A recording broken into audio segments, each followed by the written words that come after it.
morning, everybody. Welcome so much to the Vineyard. Welcome to the Vineyard so much. Welcome so much. What? I'm speaking Spanish, I think it's all right. Translating Spanish, right? Why don't we start all over? Hey, welcome to the Vineyard. Hey. Better? So much better. So much better. Yeah. Welcome so much.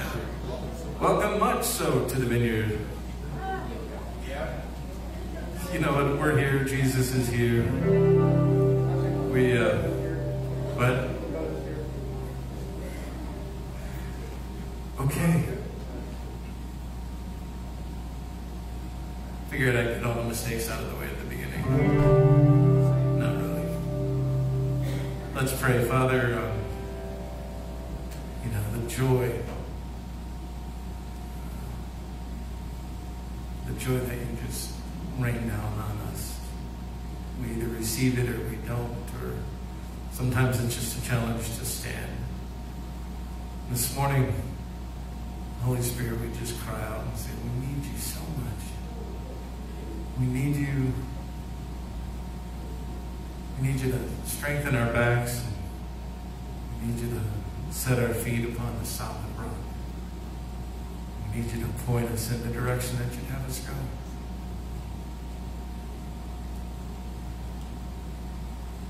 Help our community, Lord, just stand strong. We come together on Sunday, and it's almost like a triage sometimes, where we patch each other up, and maybe just in a conversation or a smile or just a hello rejuvenates us or fills us up so that we can go back out and we can spread the good news of the kingdom for the things you call us to during the week. And help us today. Help us stand under your love. Help us today to just pray refreshing on people. Pray that we can shake the dust off of the things that we picked up during this week. And we can just cry out to you, Abba Father. We so need you. And thank you for your faithfulness. You are faithful.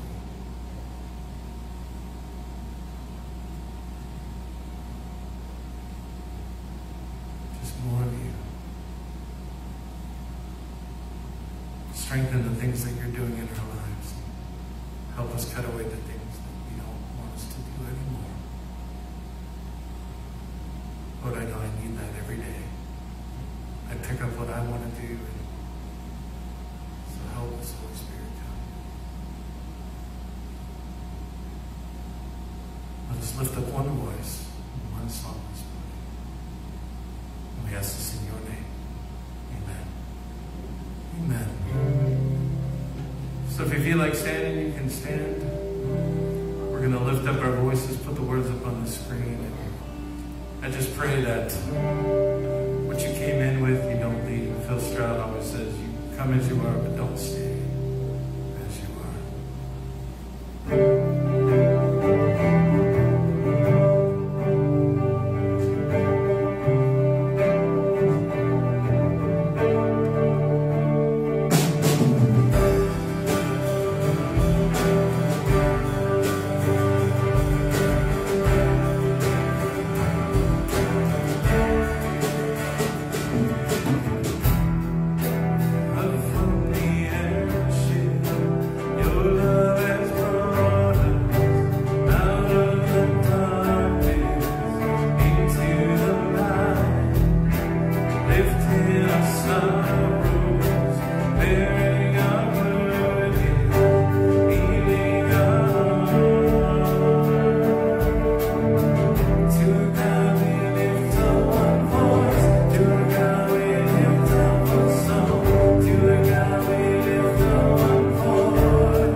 Lift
what darkness comes into your life today, that God can always be that light through that darkness. Because God is who He is, first and foremost. So even when I don't see God working in my life today, or even when I feel like I don't feel it, I know that those things remain true about who my God is. And so sometimes it's good to remember those things.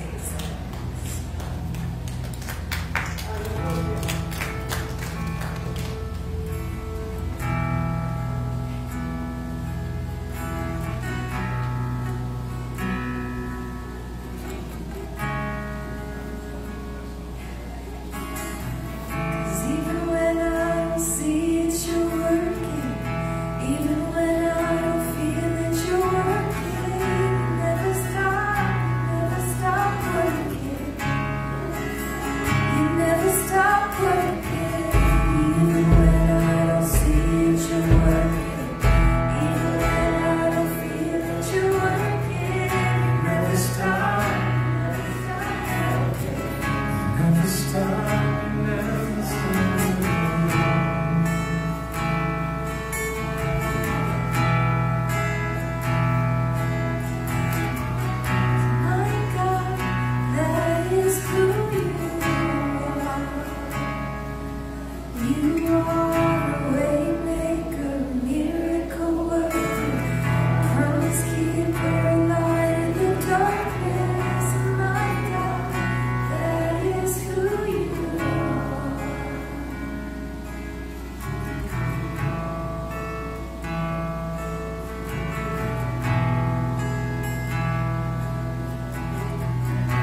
Good morning, church. Welcome to Vineyard Community Church. We're so happy to see you, and for everybody online. Hey.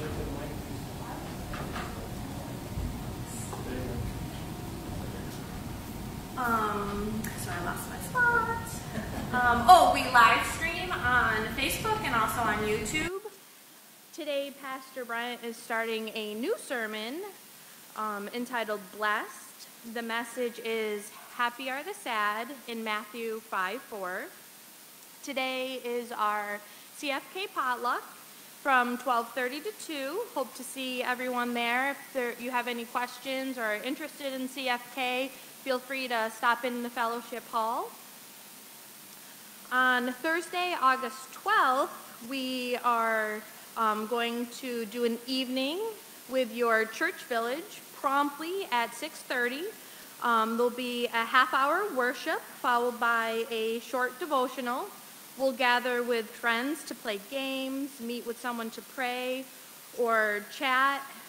In the sanctuary, we'll be offering prayer for healing. Youth will meet together in the trailer, and the kids will be provided with activities under supervision. All are welcome. August 14th at 10 a.m. to 12, there is a small group leadership training, Empowered by Faith. It'll be a great study using videos and books by John Wimber. Next Sunday, August 15th, Did somebody want to come up and say something? Oh, sorry. Come on up, Jackie.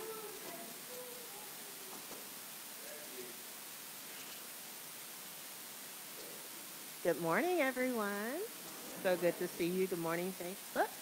So our fall book study will be kicking off at the end of next month, and we're really excited about it.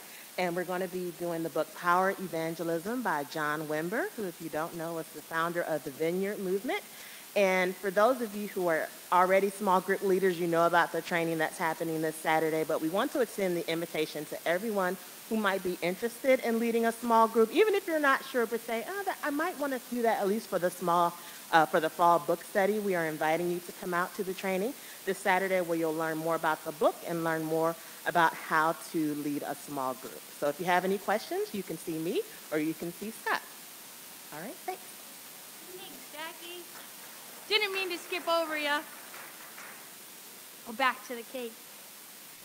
August 15th, join us for a cake and punch blessing immediately following the service to celebrate Troy and Haley Dwarning and Zane and Kaylee Lowell marrying during the pandemic. Most of us were not able to attend, so all are welcome to come and share in the joy and blessing of their marriage. Don't forget today's offering. We have the small table in the back of the church or outside the missionary house, or feel free to do it on Facebook or mail it to the church. Thanks.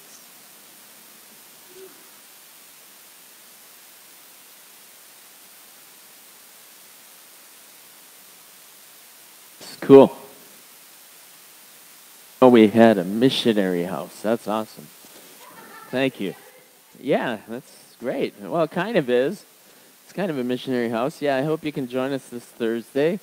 We have a good program for everyone, and if you have kids and you want a few minutes of peace, we have found some wonderful people to watch your kids, including Attila the Nun. She's a really good child care work. Attila the Nun. So today I told Kaylee, I thanked her for kind of introing my message, which is happy are the sad, or blessed are those who mourn. And I wanted to start out this morning with a a video that some of you might be familiar with. It's a runner in 1992, David Redmond, I believe, or David Redmond, I think. And he had been training probably most of his life for the 400 in the Olympics, one of the shorter, mid-range races. And in the middle of that, some catastrophic thing happens. And I want you to picture the guy who comes out to him as his dad, and I want you to just kind of picture that as your Heavenly Father kind of reaching out. There's some just sweet moments in it. So we're going to watch that, and then I'll continue with my message.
Isn't that one of the most beautiful things you've seen? Just a great picture of blessed are those who mourn, for they will be comforted. And I just love that. And I love, too, when the guy comes and tries to to get his dad to get off the thing, and he's like, I don't know what he said, but I kind of know what he said. So he's like, stay back. This is my son. And I think that's what our Father does for us. You know, he's like, stay back. This is my daughter. This is my son. So today we're going to talk about happy are the sad. And when Jesus is speaking about that, this is one of the Beatitudes. And all of the Beatitudes ultimately are things that are characteristics of people that have the heart of God in them. As Christ comes into our life, as Jesus comes into our life, he begins to shape and mold us. He begins to change us. I have some good and bad news for you. When you invite Jesus in, he comes in, and that's great news. He comes into our lives. But the challenge is that we begin to care for and weep for the things that he cares about. You're going to find yourself, if you're kind of new in this faith thing, just moved by things that you never thought you'd be moved by. I had a friend once who came to raced out of the mafia. He was in the mafia. He was a mafia guy. And he came to Jesus, and before, when he was in the mafia, he was pretty prejudiced and pretty much a racist. And he just told me sometime after, it was probably about 6 months or a year after he'd become a Christian, we were lifting weights one day. And he goes, I don't know what's going on. He said, all of a sudden I care about black people. I care about the poor. I care about all this stuff. And it was just an amazing picture of how God begins to change our lives. And so when Jesus is going through these things, he says, and seeing the multitudes, and again, Jesus is kind of sort of the new Moses. He's coming, he's just come out of Egypt as a child, like Israel did, and then he spends 40 days and 40 nights in the desert, like Israel did, 40 years, and then he passes through, he's baptized, kind of passing through the Red Sea, and then he goes up on the mountain. Remember when Moses went up on the mountain to get the commandments? This is kind of what Jesus is doing through Matthew's gospel. He's purposely doing this. Only instead of being terrified, like when Moses goes up to the mountain to receive the commandments, it says that there was like this trumpet that kept getting louder and louder, and there was lightning and thunder, and all the people were what? Anybody know? They were terrified. They were terrified. But then we have this amazing picture of Jesus going up on the mountain, and guess who gathers all around him? Everybody. His disciples in particular, but the outcasts, the brokenhearted, the poor in spirit, those who are mourning, those whose lives are broken, and that's who we are called to be as a community. We're called to reflect all of these things. Let me just read through them. Blessed are the poor in spirit, for theirs is the kingdom of heaven. Blessed are those who mourn, for they will be comforted. Blessed are the meek. I don't have a slide for this part. Blessed are the meek, for they will inherit the earth. Blessed are those who hunger and thirst for righteousness, for they will be filled. Blessed are the merciful, for they shall obtain mercy. Blessed are the pure in heart, for they shall see God. Blessed are the peacemakers, for they shall be called sons and daughters of God. Blessed are those who are persecuted for righteousness' sake, for theirs is the kingdom of heaven. And what a beautiful picture. If you were to describe one person who fit all these characteristics, who might it be? Jesus, like somebody said. The answer, like the little kid in school who was asked about what this animal was that had a bushy tail and ears and ate nuts and stuff like that. And he goes, well, I know the answer is supposed to be Jesus, but it sounds a lot like a squirrel. But this actually sounds a lot like Jesus, doesn't it? And so when we get into this thing, happy are the sad, or blessed are those who mourn, we'll go into this in a minute about what does that mean? What does it mean, blessed are those who mourn? And I think it was defined really well by, I think I shared this last week, by Becky Pippert, who's one of my favorite writers. She wrote this book, Out of the Salt Shaker and Into the World. If you ever want a great book on how to, as a follower of Jesus, how do you integrate yourself into life and into the surrounding community, that's a great book to read. But in another book she was writing, and she's watching the news one day, and her little 3-year-old comes in, and when she was watching the news, it was about these horrendous atrocities going on somewhere in the world where people were being blown up and killed and all that stuff. And her little 3-year-old came in and looks at the TV and was just kind of shocked. And she said, why are they so bad? Why are they so mad? Where's their mommy? And that's really a picture of the brokenness. That's the beginning of a realization of a child, realizing the brokenness of life, that life isn't supposed to be this way. I remember my daughter once when she was really little, and we had this wonderful cat for years that some of you knew about, named Michael. Michael was just this awesome cat. He was a male. He was about this big.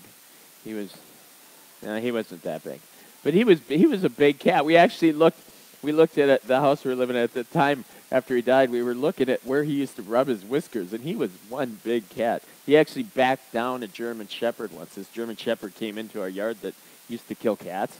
And Michael goes out to him and just starts backing him down. And the German Shepherd's backing out of the yard like, whoa, what's this? And but one day, Michael had kidney failure, and he died. And it was in the fall or in the winter, and we had put him out in the garage to just before we could bury him. And I remember seeing this picture of my daughter. She goes out to the garage. She's just little, and she picks up Michael, and she's walking across the yard just sobbing. And I remember thinking, oh, Lord, she's beginning to realize the brokenness of life, the mourning of life, the sadness of life. Blessed are those who mourn, for they shall be comforted. And so Jesus brings us to the second beatitude, which is a beatitude about the blessing of mourning. Happy are the sad. And we usually don't think of mourning or grieving as something that's a blessing. But you know, it really is. There's something healing and cathartic, and there's something about us that needs, and as followers of Jesus, we of all people can be real about what's going on in life and in the world. We don't have to pretend like everything's okay. We don't have to pretend like, well, the world's generally okay and it's going to be a happy day and all that kind of stuff. We don't have to do that. Why? Because we know as followers of Jesus that one day everything will be okay. In this world, it may not be. In this world, you will have what? Trouble. But be of good cheer. I have overcome the world, Jesus said. And so, today we're looking at that. And I want to start out with just talking about the second blessing. And it's a blessing for those who mourn. Well, what does mourning mean? Grieving. It means to just be brokenhearted about things. Sometimes a lot of the sermons that I saw about this were kind of more from evangelical pastors, and they were just talking about mourning over our own personal sin. But I don't think that's just what Jesus is talking about here, because I think we do come to places when we begin to realize how broken and fallen we are, that we do mourn over our life. I remember when I was starting to get sober and I was going through a 12-step program, and I came to some steps where I had to make amends to people, and I realized how messed up my life was, and I grieved over that. I grieved over that broken part of my life. But it's more than that. It says Jesus was a man of sorrows and acquainted with grief. And life is full of just times of grief. We go through seasons. There's a time to rejoice, but there's also a time to mourn. And in this community, we're not a big community, but we've had a lot of people who have had a lot of mourning. We've had a lot of people who've lost children. I think of Rich Woods, who plays our drum, who lost his son. And one of my dear friends, Chris Provart, whose daughter was tragically killed by a rogue wave in Italy. And I remember just sitting with Chris for about a month and just sitting and grieving with her as she grieved the loss of her daughter. Brian Jakowski, one of our missionaries down in Brazil, lost his oldest son tragically one night to just a weird infection that happened really quickly, and it took his life. Pardon? Yeah, and Dave Parati, who's doing our AV stuff, who had two boys die of muscular dystrophy. Some of you don't know that. And just the grief that comes with that kind of thing, and it's just the broken world that we live in. And so Jesus says that we are to be people who mourn and grieve, but we're not to be people who grieve as those who have no hope. I think we get really unhealthy when we try and when people sometimes are like, well, I know they're in heaven, so I'm happy, I'm rejoicing. And I'm like, well, I know that too, but when my dad died, I didn't cry then, but it was about, I don't know, 2 months later, I think. I went to bed at like 7 one night. My wife goes, "What are you doing?" And I go, "I don't know." I just went there, and I literally just cried for like 2 hours. It was about 2 months after my dad died. I just didn't grieve right then because it was, we were doing a funeral and preparing all that stuff. One of the things I don't like about our cultures is we tend to try and get grief behind us so quick. Some cultures, they literally have a funeral for 7 days so that people have time to grieve. In ours, it's like the funeral home's like, well, you got to get the pictures together. You got to get this done. And some people just want to get it over with. I've had people who are like, I just want to get this done so I don't have to think about it. And it's like, oh, you're going to think about it. You may not think about it now, but it's going to come and it's going to bite you in the butt.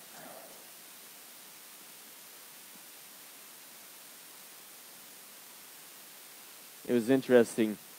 N.T. Wright, who's one of my favorite writers, was writing about this, and he said this. He said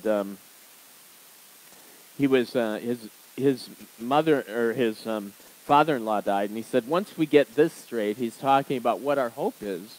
The hope that we have as followers of Jesus is that God literally is going to somehow undo all that's been done and somehow make right every pain that we've had and wipe away every tear from our eyes.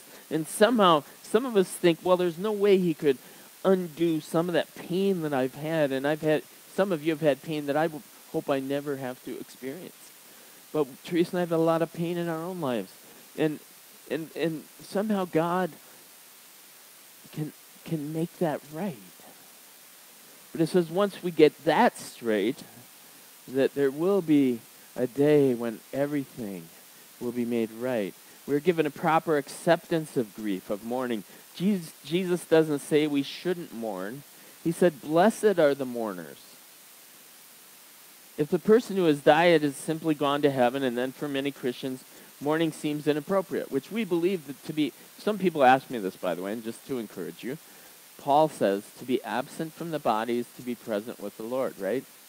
And Jesus told the guy on the thief on the cross, today you will be with me at Wendy's. That's what he said, Wendy's. One of our guys that we used to work with, Teresa and I met at Cerebral Palsy Center. One of the really sweet guys in there, his name was Nick. And I think Nick was one of the young guys we used to do Bible studies afterwards who came to know Jesus. But he used to wear this funny T-shirt. And he said, if you're really good and you say, which isn't good theology, but if you're really good and you say your prayers and you do whatever, and he was saying all these things, he said, then when you die, you get to go to Minnesota. And I thought, oh, please, no. But he goes on and he says, for many Christians, mourning might seem inappropriate. When my father-in-law died, my mother-in-law, a devout Christian, believed that since he was now in heaven, we shouldn't be sad and cry, but should celebrate, and so she did. 18 months later, her only and beloved daughter immigrated to Canada, and she wept bitterly for a week. That parting itself sad, but that sadness brought to the surface all the pain she buried with her grief. And so my encouragement today, Jesus says there's a blessing for those who mourn. There's a blessing for those who have gone through horrendous and hard divorces. You didn't plan on that happening in your life. There's a blessing for those who suddenly found themselves stricken with some disease that they didn't plan on. Or find yourself with a child who maybe has something that you didn't plan on in life. Some parents find out their child's autistic or struggles with pretty serious brain disorder, mental illness. And so there's a grieving for what you thought might be life and what God has chosen for their life. Blessed are those who mourn, for they will be comforted. And so we go through all of these things and we begin to realize, and again, some of this has to do with we mourn over just our own brokenness, but we also mourn over this everything we see. Turn on the news. the divisions, the political divisions, the racial and political hatred. We mourn, we grieve.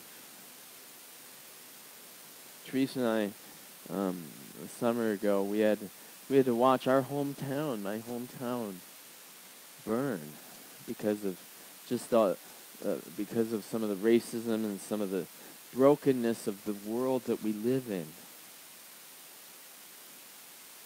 And Jesus, when his friend Lazarus died, and he knew in a few minutes he was going to raise him from the dead. But you know what Jesus says? He says when he saw her weeping and the Jews who had come along with her also weeping, he was deeply, this is in John 11, he was deeply moved in spirit and said, "Where have you laid him?" "Come and see, Lord," they replied. It says Jesus was deeply moved in spirit. And then it says, two of my favorite words, this is some of you that had to memorize Bible verses in Sunday school, memorize this. The shortest verse in the Bible, Jesus wept. And the Jews said, "See how I love." Why did Jesus weep? Why was Jesus deeply moved in spirit? Because he looked at this world that he had created. And he saw the immense pain that death and suffering and everything else had brought into it. In fact, when Jesus came, part of the message Jesus claims, or the very passage Jesus read for his first sermon was the Spirit of the Lord is on me to preach good news to the poor, to open the eyes of the blind, to feed the hungry, to proclaim the year of our Lord's favor, and to comfort those who mourn. That was Jesus' ministry. Jesus another time sees a young man being carried out, and he was the only son of a widow. And Jesus, it says, was filled with compassion. And he walks up and he says, "I tell you, arise." And those are tastes and touches of the blessed are those who mourn, for they will be comforted. Those are the touches of the comfort. We see those touches of comfort in this life sometimes. I shared with you about my friend Chris Provard several years after her daughter died. There was another friend of mine, Rick Provard. Her name was not Cheryl. Her name was not Chris Provard to begin with, but another friend of mine, Rick Provard, who was a pastor of a vineyard out in Fremont. His wife died this really slow, painful death of cancer, and I would meet with him weekly, and he would just process stuff.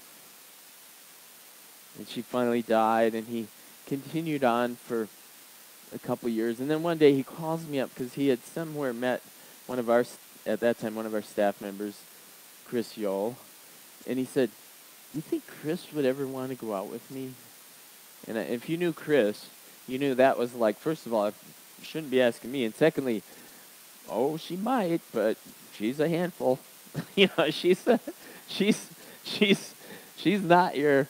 She's just who she is. She is just an amazing person. She's an amazing personality. But I said, you're welcome to ask, but and so he did. And so Teresa and I actually took him out on their first date, which was funny because we're driving around in my car, and I didn't know it, but at the time my car had developed a gas leak in the gas tank. So we're driving around. They're sitting in the back seat, kind of getting high off the gas fumes, going, "Oh," And so that was their first date. But what ended up happening is they ended up falling in love. They ended up getting married, and that was not a replacement for her daughter, but it was God bringing her a taste of some comfort in this broken world. That was her only child. We saw the beauty of God working even in the midst of the pain of this world. And throughout the scriptures, we see people mourning. Do you realize 42 of the 150 Psalms are Psalms of lament? We're really bad. As Christians, we usually, and I just want to undo this as a church. As Christians, we tend to think well, I should be happy all the time because I'm a Christian. Happy, happy, joy, joy. And it's like, well, no. Yeah, we have this wonderful kingdom coming. We have a hope beyond anything people could ever imagine. A hope that's so amazing that we cannot, the scriptures say that no eye has seen and no ear has heard, and we can't even imagine the beauty and the glory of what is to come, not only around us, but actually in and through us. We get to experience that beauty right in and through us. The glory of God will shine through our lives. So we have that, but that doesn't mean that, if anything, that means that we of all people are able to see realistically and live realistically in the pain of this present world. 42 psalms are laments.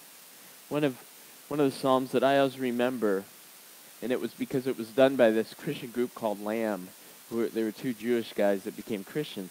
And they wrote these beautiful laments. I wish there were some Christian music writers that would write laments again, because they're so good. When my dad was dying and I was driving to Minnesota once, I kept playing like Neil Young, and I needed to grieve. I didn't want to listen to something. I wanted to grieve. Psalm 137 says, "By the rivers of Babylon we sat and wept. When we remembered Zion, there on the poplars we hung our hearts. For there our captors asked us for songs. Our tormentors demanded us songs of joy. And they said, 'Sing to us one of the songs of Zion.' And they said, 'How can we sing the songs of the Lord while we've been captured in a foreign land? If I forget you, Jerusalem, may my right hand forget its skill. May my tongue cling to the roof of my mouth, if I do not remember you, if I do not consider Jerusalem my highest joy.'" And what's the benefit? What happens when we grieve? Jesus said, we will be comforted. We will be comforted. And like I said, in this life we get to taste some of that comfort.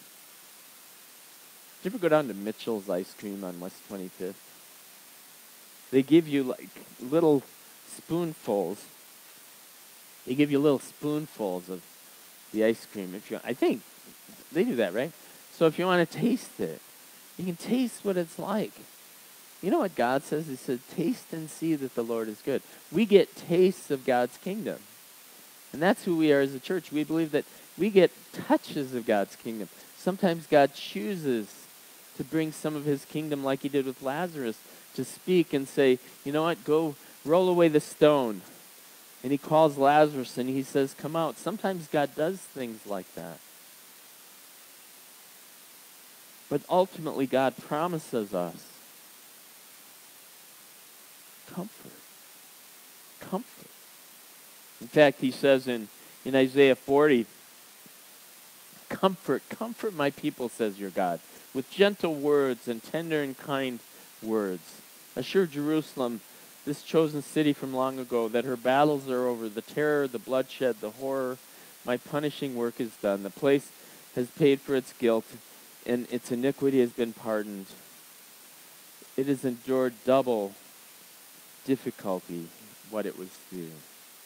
Comfort, comfort. Paul says this. He says, "Praise be to the God of our Father, of our Lord Jesus Christ, the Father of compassion and the God of all comfort, who comforts us in all our troubles, so that we can comfort those in any trouble with the comfort we ourselves receive from God. For just as we abundantly share in the sufferings of Christ, so also our comfort abounds through Christ. If we are distressed, it is for your comfort and salvation. If we are comforted, it is for your comfort, which produces in you patient endurance of the same thing we suffered. And so our hope for you is firm, because we know that just as we share in our sufferings, so too shall you share in our comfort." We serve a God of all comfort.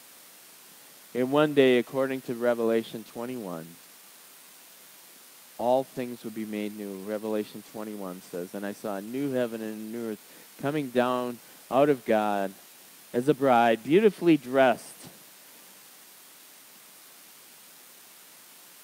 And I heard a voice of God speaking, "Behold, the presence of God is now with man, and he will wipe away every tear from their eye, and he will comfort all of their mourning." And then God says, "This is true. Behold, I'm making all things new." That's what Brent paraphrased it. Basically, one day God's going to make everything right. One day God's going to make everything right. And so today, I want to encourage you. And by the way, part of what Paul says is we don't grieve as those who have no hope. Sometimes people are afraid to grieve because they feel like, well, I'll just keep going down and down in this dark place, and I'll never come out. And for a follower of Jesus, that's not true. First of all, because we have God's presence with us. It says, Psalm 34, that the Lord is near those who are brokenhearted. And God comes to comfort us. And we see that. I've seen God's presence when I shared with you not too long ago when I was getting ready to come to church. I wasn't even thinking about my dad. My dad had died. I didn't even realize it was about exactly a year before. And I'm sitting in my car and I see this picture of my dad coming across this field. I was just getting ready to drive, and God just kind of popped, did one of these things. And I didn't even realize I was having a vision until it was kind of done. And then I see this, I see my dad coming out of this house. He grew up on a farm in Wisconsin. He's walking across this field of wheat. And he comes up to me, and he's young, and he's like pictures I saw of him when he was really young. And I'm thinking to him, we weren't verbally communicating, but kind of thought communicating. I'm thinking, how can you be younger than me? I'm your son. And he goes, "Brent, I'm in God's kingdom now." What did you expect? And I was like, wow. Wow. And I'm going to close. This song lasts quite a while, so I don't expect you to stay around for the whole thing.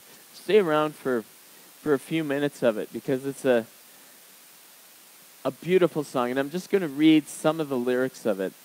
There ain't no grave going to hold me down. There ain't no grave going to hold me down. Going to hold my body down. When I hear that trumpet sound, I'm going to rise up out of the ground. There ain't no grave going to hold me down. Oh, fear is a liar with a smooth and velvet tongue. Fear is the tyrant. He's always telling me to run. Oh, love is the resurrection, and love is a trumpet sound. Love is my weapon. I'm going to take my giants down. There ain't no grave going to hold my body down. There ain't no grave going to hold my body down. When I hear that trumpet sound, I'm going to rise out of the ground. There ain't no grave going to hold my body down. So let's just listen to that, and then we're just going to do ministry for anybody who'd like ministry. And like I said, we're not going to go through the whole song. I'll come up and start ministering. We'll play the whole song, but you need to stay for it. But just stay for a few minutes and listen.